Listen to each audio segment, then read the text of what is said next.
جزاک اللہ شکریہ. صلوات.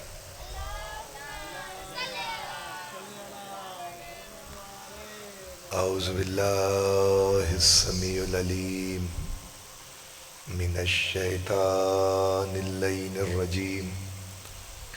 بسم اللہ الرحمن الرحیم. الحمد للہ الاول بلا اول کانا قبلہ والآخر بالآخر یکون بعدہ الذی کثرت رؤیتہ ابصار الناظرین وحجرت نعتہ اوہام الواصفین الذی ابتدا بقدرتہ خلق ابتداء مقترم علی مشیت اقترام ثم سلک بہم طریق ارادت وبعثہم علی سبیل محبت والصلاة والسلام علی الاول العدد وصاحب الابد اسرتہ خیر الاسر وعطرتہ خیر العطر وشجرتہ خیر الشجر نبتت فی حرم بسقت فی کرم سیدنا و مولانا بالقاسم المحمد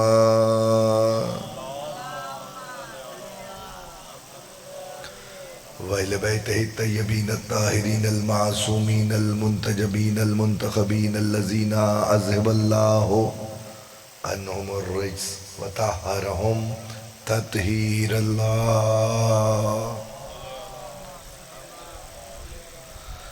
وَلَعْنَةُ الْبَاقِيَةُ عَلَىٰ أَعْدَائِهِمْ وَمُنْكِرِ فَضَائِلِهِمْ وَغَاصِبِ حُقُوقِهِمْ أَجْمَعِينَ من یوم ظلمہم الی یوم الدین. اما بعد فقد قال اللہ سبحانہ وتعالی فی محکم کتاب الحکیم.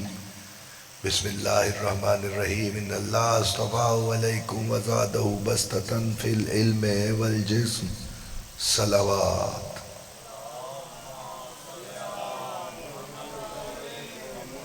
تھوڑی بلند آواز میں صلوات تلاوت فرمائے سارے مل کے.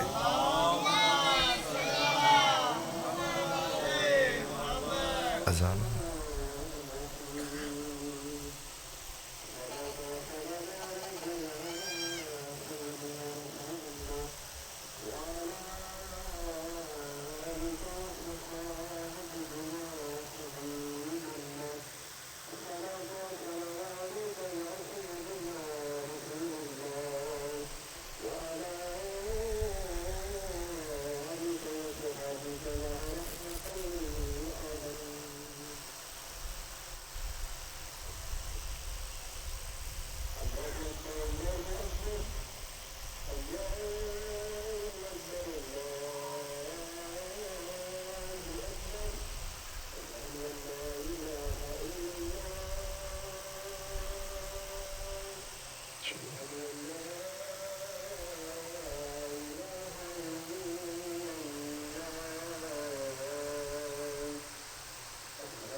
صلوات.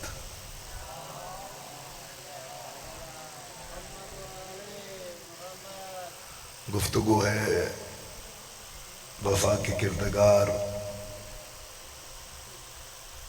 قبرۃ العشیرہ باب الحسین باب الحوائج حضرت عباس علمدار سکائے سکینہ، یہ سارے القابات میرے مولا عباس کے ہیں۔ گفتگو اس منزل پہ روک لی تھی کل کہ پروردگار عالم مصطفیٰ لوگوں کی نشانیاں بیان کرتے ہوئے ان کے شجروں کی حفاظت کرتا ہوا آگے بڑھتا ہے۔ آج سلسلہ یہاں ہے کہ جب عباس دنیا میں آئے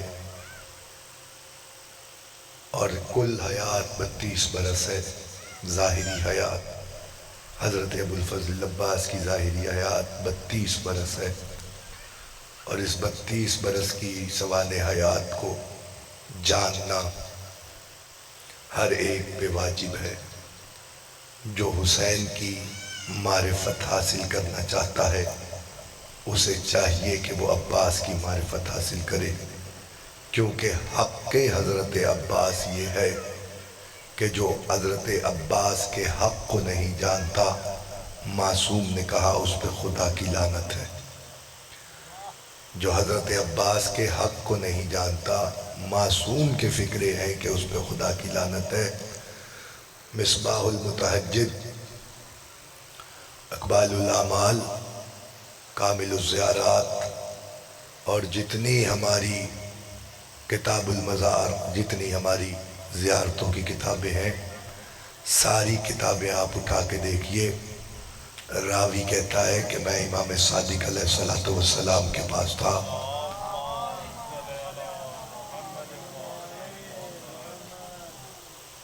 راوی کہتا ہے میں امام کے پاس تھا تو امام مجھے اپنے ساتھ کربلا لے کے آئے، تو پہلے تو ہم نے امام حسین علیہ السلام کی زیارت کی، اور جو زیارت کے فکرے معصوم نے نقل کیے وہ مجھے محفوظ کروا دیے۔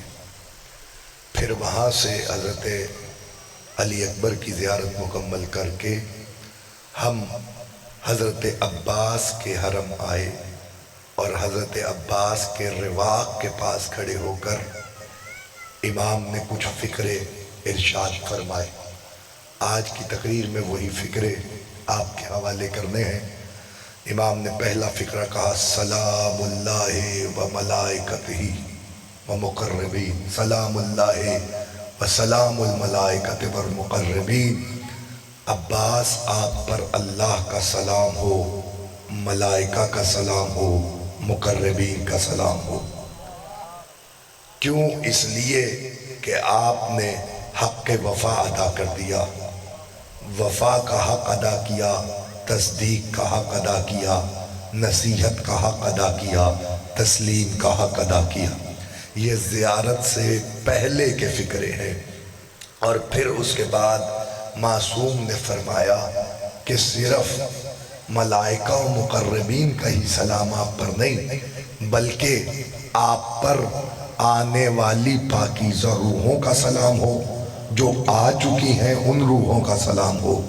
اس کا مطلب کائنات میں نے دو ہی ہستیاں ایسی دیکھی ہیں جن کا تعلق روحوں کے ساتھ ہے، یا عباس کے بابا علی ہیں یا حضرت عباس ہے۔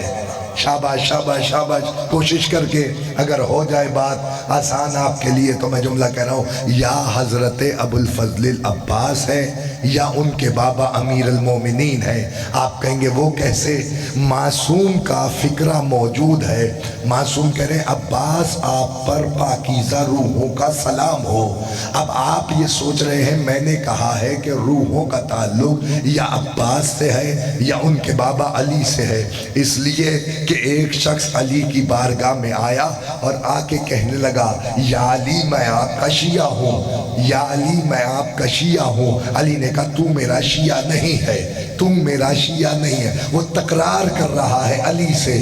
پہلی بات تو یہی ثابت ہو گئی، علی کہہ رہے نہیں ہے، اور وہ کہہ رہے ہوں، اس کا مطلب وہ امام کے ساتھ تقرار کر رہا ہے، حجت خدا کے ساتھ تقرار کر رہا ہے۔ تو علی نے کہا کہ تو میرا شیعہ نہیں ہے۔ اس نے کہا یا علی، میں اقرار جو کر رہا ہوں کہ میں آپ کا شیعہ ہوں۔ علی نے کہا کوئی فائدہ نہیں زبان کے اقرار سے۔ جب عالم الست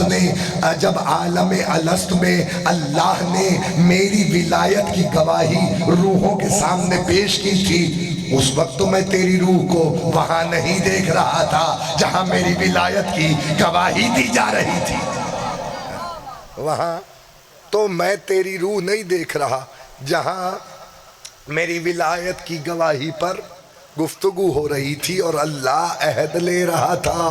اس کا مطلب یہ ہے کہ امیر المومنین نے بتایا کہ میں روحوں کا مولا ہوں، میں جسموں سے پہلے روحوں کا مولا ہوں۔ تو حضرت عباس کے لیے معصوم نے کہا کہ آپ پر سلام ہو آنے والی روحوں کا، جو آ چکی ہیں ان روحوں کا۔ اس کا مطلب تاریخ نے لکھا ہے۔ پھر یہاں سے بات آگے بڑھائی اور تاریخ جا کے دیکھ لیجئے، زیارت کی جتنی کتابیں ہیں۔ پھر آواز دی السلام علیکہ یا عبد الصالح۔ آج یہ فقرہ آپ کی نظر کر رہا ہوں، السلام علیکہ یا عبد الصالح، اے عبد الصالح آپ پر سلام ہو۔ یہاں لوگوں نے سمجھا کہ عبد عبادت سے ہے، لوگوں نے سمجھا عبد مجھے پتا ہے کہ بات آپ تک پہنچ رہی ہے، عبد عبادت سے نہیں ہے۔ یہ عبد عبادت سے عابد ہوتا ہے، عبد نہیں۔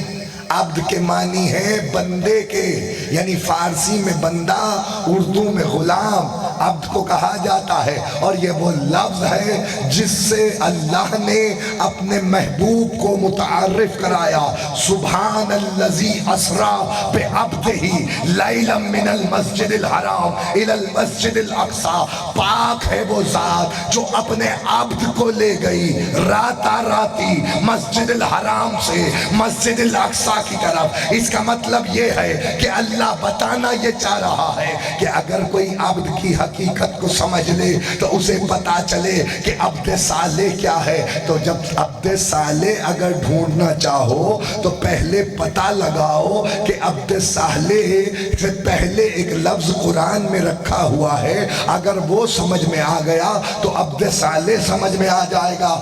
آپ کہیے وہ کون سا لفظ ہے؟ تو وہ ہے عمل الصالح، جو قرآن میں موجود ہے۔ عمل صالح سمجھ میں آئے تو عبد صالح سمجھ میں آئے، عمل صالح سمجھ میں آئے۔ والعصر ان الانسان لفی خسر الا الذین آمنوا وعملوا الصالحات، عامل الصالحات۔ اس کا مطلب ترجمہ کرنے والوں نے لکھا کہ نماز، روزہ، حج، زکوٰۃ یہ عمل صالح ہے۔ یہ عمل صالح ہوتے تو اللہ ہر ایک کا ذکر علیحدہ علیحدہ نہ کرتا۔ اللہ نے نماز کا ذکر علیحدہ کیا، روزے کا ذکر علیحدہ کیا، حج کا ذکر علیحدہ کیا۔ یہ تمام واجبات ہیں جو عطا کرنے ہیں۔ تو عمل صالح کیا ہے؟ عمل صالح پتہ کیسے لگے کہ عمل صالح کیا ہے؟ نہ پتہ چلتا اگر قرآن کی آیت موجود نہ ہوتی، من عمل صالح، من عمل صالحا، توجہ قرآن ہے، من عمل صالحا، من عمل صالحا من ذکر او انثی وَهُوَ مُؤْمِنٌ۔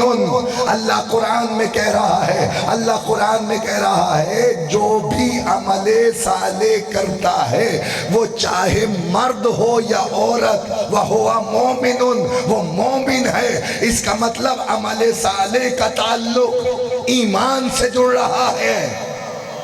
توجہ فرمائیے، عمل صالح، یہ بڑی دقیق بحث ہے قرآن کی جو اس وقت میں نے آپ کے سامنے چھیڑ دی ہے، لیکن کیا کروں، مجبور ہوں، یہ باتیں آپ کو سمجھانا ضروری ہے تاکہ کوئی پیغام چلا جائے، کوئی میسج چلا جائے، بات آسان ہو جائے۔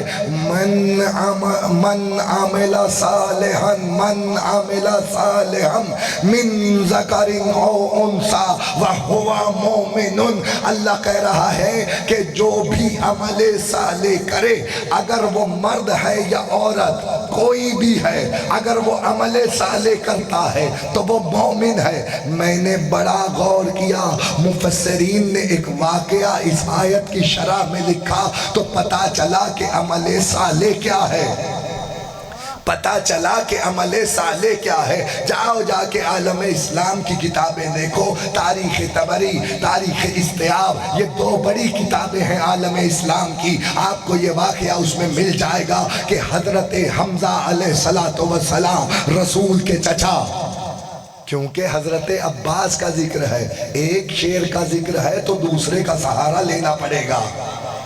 عباس کے معنی بھی شیر ہے، حمزہ کے معنی بھی شیر ہے، لیث کے معنی بھی شیر ہے، کسورہ کے معنی بھی شیر ہے، غضنفر کے معنی بھی شیر ہے۔ آؤں گا شاید کسی تقریر میں ذکر ہو جائے تو آپ کو بتا دوں گا کہ یہ کون کس کس کیفیت کا نام اللہ نے، اللہ کے حبیب نے رکھا ہے۔ میرا جملہ یاد رکھنا، حضرت حمزہ شکار پہ گئے ہوئے تھے کہ پیغمبر مکے میں آئے تو 6 لوگوں نے یہ آپس میں گٹھ جوڑ کی کہ جب عبداللہ کا یتیم آئے گا تو ہم اس پہ آلائش ڈالیں گے، آلائش ڈالیں گے، سمجھ رہے ہیں نا بات کو، آلائش ڈالیں گے۔ اور پیغمبر جب مکے میں آ کے عبادت میں مصروف ہوئے، توجہ، تو اس وقت 6 لوگوں نے آپس میں مشورہ کر کے پیغمبر کی پشت پہ آلائش، اونٹ کی آلائش لا کے رکھی۔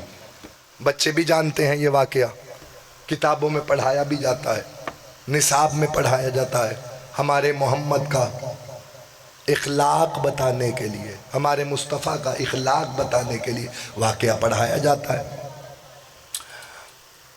انہوں نے لا کے آلائش ڈال دی، ادھر حمزہ واپس آئے۔ جب حضرت حمزہ واپس آئے، توجہ کیجئے گا، جب حضرت حمزہ واپس آئے تو ایسے میں کنیز نے بتایا کہ اے سردار مکہ، اے رسول کے چچا، اے محمد کے چچا، آپ کو معلوم ہے آج مکے والوں نے آپ کے بھتیجے کے ساتھ کیا کیا؟ ابھی گھوڑے سے نہیں اترے تھے، ابھی شکار سے واپس پلٹے ہیں۔ سب نے یہ لکھا ہے، سب نے یہ لکھا ہے۔ اور اس کے بعد تاریخ کہتی ہے کہ ایسے میں حضرت حمزہ نے پوچھا کیا کیا؟ ابھی تک تاریخ کے اعتبار سے حضرت حمزہ نے اسلام قبول نہیں کیا، تاریخ کے اعتبار سے قبول نہیں کیا، ہمارے اعتبار سے اعلان نہیں کیا۔ بڑا فرق ہے دونوں باتوں میں، قبول کرنے میں اور اعلان کرنے میں بڑا فرق ہے۔ ہمارے اعتبار سے اعلان اسلام نہیں ہوا تھا اور تاریخ کے اعتبار سے اسلام قبول نہیں کیا تھا۔ اعلان میں اور قبول میں بڑا فرق ہوتا ہے۔ میں بات واضح کروں آگے آپ کو تاکہ آسانی ہو جائے کہ اعلان میں اور قبول میں کیا فرق ہوتا ہے۔ بالکل اسی طریقے سے جیسے محمد نے 40 برس میں نبی بنے نہیں ہیں بلکہ اعلان رسالت کیا ہے۔ نبی تو اس وقت ہے جب کہہ رہا ہے کنت نبیا وآدم بین الماء والطین، میں اس وقت بھی نبی تھا جب آدم پانی اور مٹی کے درمیان تھے، اس کا مطلب نبی تھا۔ اعلان رسالت 40 برس کی عمر میں ہوا ہے تو پھر کہنے کا حق احمد حسن زیدی رکھتا ہے 18 ذی الحجہ غدیر کے دن علی کو مولا بنایا نہیں گیا بلکہ اعلان ولایت ہوا۔ صلوات پڑھے محمد و آل محمد۔ اعلان ولایت غدیر والے دن ہوا ہے، اس دن علی کو مولا بنایا نہیں ہے، اس دن اعلان ولایت ہوا ہے۔ اچھا، یہ اعلان اور قبول میں بڑا فرق، اور اگر یہ 2 مثالیں آپ تک پہنچ گئی ہوں تو یہ فرق بھی واضح ہو گیا ہوگا۔ پیغمبر کے چچا نے اسلام کا اعلان نہیں کیا تھا، حمزہ نے، تو اس جگہ آئے جہاں وہ 6 لوگ بیٹھے تھے۔ اب ہیبت دیکھیے حضرت حمزہ کی، کہتے ہیں کہ میں جہاں رکا ہوں آیت پر، عمل صالح، جیسے ہی حضرت حمزہ کو دیکھا تو حضرت حمزہ نے ان 6 لوگوں کی طرف دیکھا، 6 لوگوں کی طرف دیکھ کے کہنے لگے توجہ، پہلے کہا کہ تمہیں پتہ نہیں ہے کہ میں محمد کے دین پر ہوں؟ اس کا مطلب پہلے اعلان کر کے بتایا کہ میں محمد کے دین پر ہوں، میں محمد کے دین پر ہوں، اعلان کیا کہ میں محمد کے دین پر ہوں۔ تم میں کون تھا جس نے جرت کی میرے بھتیجے کی پشت پہ آلائش رکھنے کی؟ اتنا خوف تھا کہ نہ بولتے ہوئے بھی، یعنی چاہتے نہیں تھے کہ نہ بتائیں، نہ چاہتے ہوئے بھی حضرت حمزہ کے سامنے بول پڑا کہ میں نے یہ عمل کیا ہے۔ بس یہ سننا تھا کہ حضرت حمزہ کے دوش پر کمان رکھی ہوئی تھی، کمان اٹھا کے اس کی پیشانی پہ ماری کہ پیشانی سے فوارہ خون کا نکلا۔ اللہ نے آیت اتار دی، آیت اتاری من عمل صالحا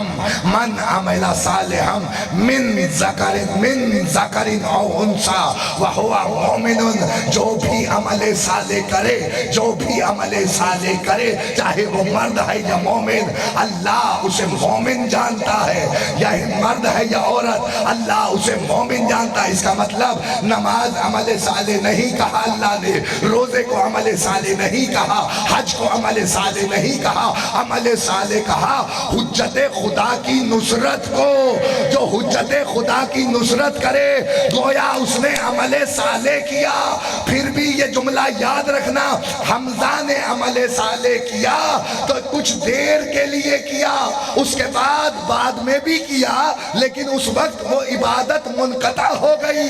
جہاں عبادت منقطع ہو جائے وہاں عابد ہوتا ہے، جہاں عبادت منقطع نہ ہو وہاں عبد ہوتا ہے۔ اس لیے معصوم نے حضرت عباس کو عبد صالح کہا کہ وہ ہر وقت کوئی لمحہ بھی ایسا نہیں ہوتا تھا کہ حسین کی نصرت سے غافل ہو جائے۔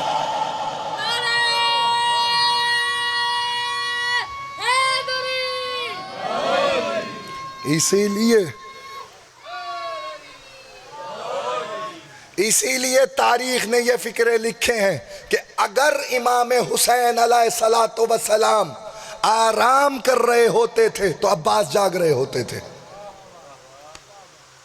اگر امام حسین علیہ السلام آرام فرما رہے، یہ جناب ام البنین نے عادت ڈالی ہے بچپنے سے کہ ہر وقت آمادہ رہنا ہے، عباس کو ہر وقت آمادہ رہنا ہے نصرت امام حسین میں۔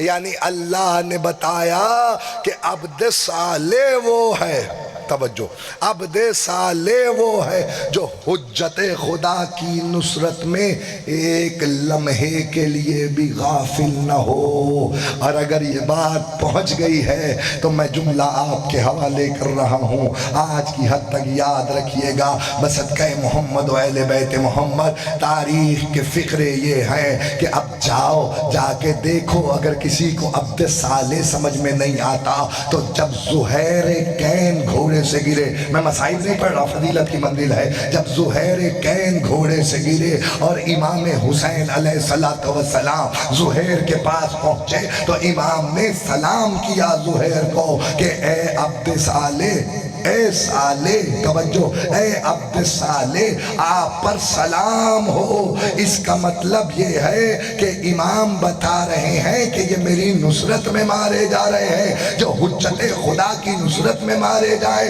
وہ سب کے سب عبد صالح ہیں۔ اگر یہ بات پہنچ گئی تو پھر مجھے کہنے کا حق دو کہ کربلا کے میدان میں حسین کے 71 ناصر عبد صالح ہیں اور عباس ان سب عبد صالح کے سالار ہیں۔ حضرت عباس ان کے سالار ہیں۔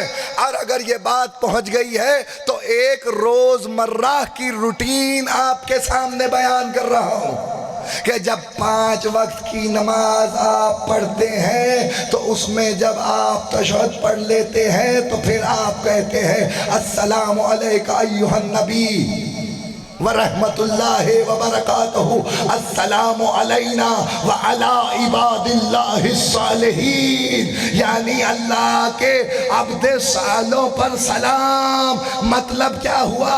جتنے عباد الصالحین ہیں آپ کی نماز تمام نہیں ہوتی جب تک ان پہ سلام نہ بھیج لو۔ جملہ کہنے کی اجازت ہے، اللہ بتا رہا ہے جب تک عباس پہ سلام نہ بھیجو میں تمہاری نماز قبول نہیں کروں گا، میں تمہاری نماز قبول نہیں۔ السلام علیکہ ایھا العبد الصالح، معصوم کی زبان سے نکلا ہوا فکرہ، یعنی عبدیت میں اور عبادت میں یہی فرق ہے کہ ایک لمحے کے لیے بھی منقطع نہیں ہو رہی عبادت۔ یہ باتیں صرف دو مقامات پہ میں نے دیکھی، وہ دو مقامات سن لیجئے۔ پہلا مقام تو یہ ہے کہ احادیث کی روشنی میں کہ جو بھی بندہ روزے کی حالت میں سو جائے تو اللہ اس کی سانس کا شمار عبادت میں کرتا ہے، یعنی جو سانس لیتا ہے وہ بھی عبادت میں شمار ہوتی ہے۔ دوسرا شیخ الطائفہ ابو جعفر طوسی ہمارے بہت بڑے عالم ہیں، انہوں نے اپنی کتاب امالی میں لکھا، امالی طوسی میں توجہ، شیخ الطائفہ نے لکھا، انہوں نے لکھا کہ حسین ابن علی کی مجلس میں بیٹھ کر سانس لینا بھی عبادت میں شمار ہوتا ہے، اور جو آہ بلند کرتا ہے ذکر حسین سن کر اللہ اس کی ہائے بھی تسبیح الہی میں شمار کرتا ہے۔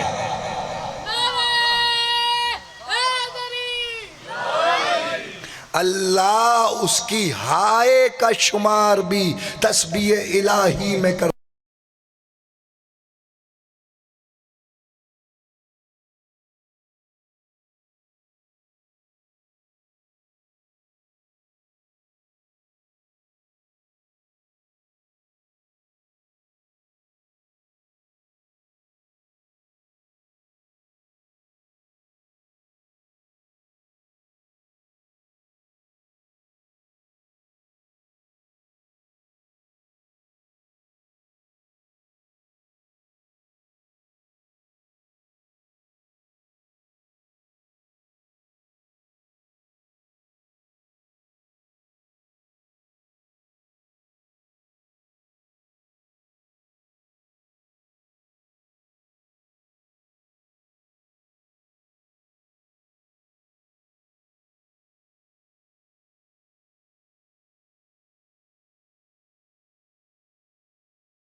تو حق حضرت عباس کیا ہے؟ کبھی سوچا ہے کہ حق حضرت عباس کیا ہے؟ پہلا حق یہ ہے، توجہ، پہلا حق حضرت عباس یہ ہے کہ میں نے اولین و آخرین میں بس دو کے علاوہ تیسرا کوئی نہیں دیکھا جس کا یہ حق ہو۔ آپ کا یہ وہ کیا، علی سے لے کے مہدی تک کسی کے لیے بھی یہ حدیث نہیں ہے جو حضرت عباس کے لیے ہے یا خدا کے لیے ہے کہ کوئی خدا کی جھوٹی قسم کھائے تو فوراً عذاب آ جاتا ہے۔ سوچئے گا میں کیا پڑھ رہا ہوں۔ کوئی اگر خدا کی جھوٹی قسم کھائے تو فوراً عذاب آ جاتا ہے۔ امام علی رضا علیہ السلام سلام پہ نہیں، ایک شاندار صلوات تلاوت فرمائے مولانا، ایک دفعہ اور بلند آواز سے صلوات تلاوت فرمائے۔ درود پڑھتے رہا کریں، معصوم کی حدیث ہے، ارفعوا اصواتکم بالصلاۃ علیہ فانھا تذہب بالنفاق۔ جب بھی ہم پہ درود بھیجا کرو بلند آواز سے بھیجا کرو، ایسا کرنے سے دلوں کا میل دھل جاتا ہے، منافقتیں دور ہو جاتی ہیں۔ مل کے بآواز بلند صلوات۔